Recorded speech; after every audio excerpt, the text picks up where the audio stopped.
Assalomu alaykum do'stlar. Bugungi obzorimizda qora induklar, buni xalq tilida Tashkentskiy poroda deb ham nomlangan.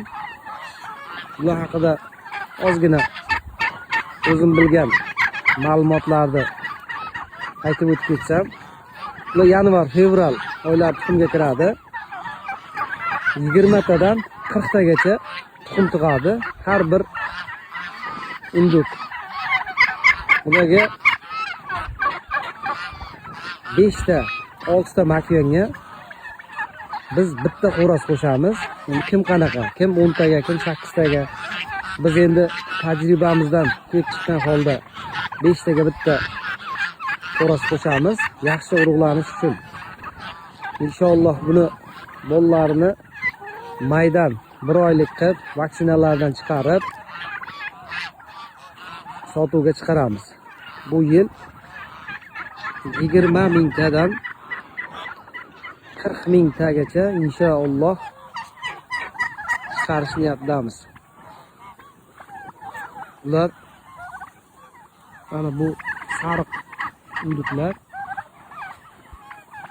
Bourbon deydi xalq tilida, Fransiyaniki deydi. Biz bu yil yangilik buni olib keldik. Xudo xolasa endi tuxumga kirdi makiyonlari. Buni ajratamiz.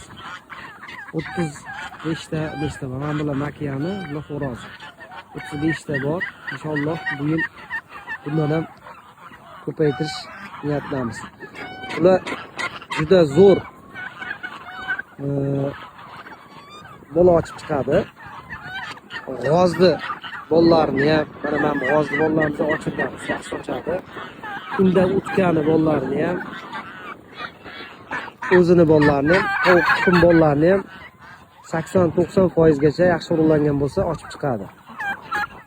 Bularni bir yilda 2 marta ochirib olsa bo'ladi. Ya'ni masalan o'zini tuxumini qo'ydingiz, 28-30 kunda ochib chiqdi. Tagidan jo'jalarni ochib chiqqandan keyin olib qo'yib, yana ikkinchisiga tovuq tuxum qo'ysa bo'ladi. Ikkinchisini ham yaxshi ochib chiqadi. Uchinchisiga maslahat bermayman. Uchinchisini ham ochiradiganlar bor ekan. Uchinchisida ozgina qiynalib qoladi. Chunki 2 marta ochib chiqsa, kam 50 kun, 60 kun yotish kerak, ochib chiqish kerak. Yana 30 kun, 20 kun yotadigan bo'lsa, o'lib qolishi mumkin.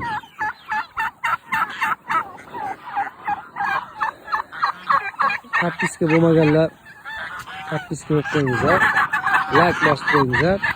Kanal rivoji uchun. Sog' salomat bo'lingizlar.